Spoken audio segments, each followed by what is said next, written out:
Ang kadakilaan ay nangangailangan ng sakripisyo. Ang kadakilaan ay hindi basta ibinibigay.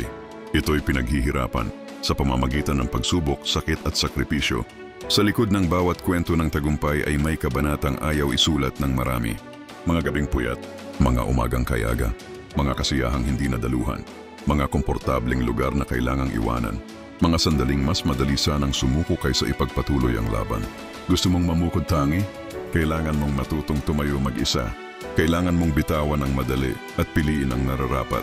Hindi matao ang daan patungong kadakilaan dahil kakaunti lang ang handang magbayad ng tamang halaga.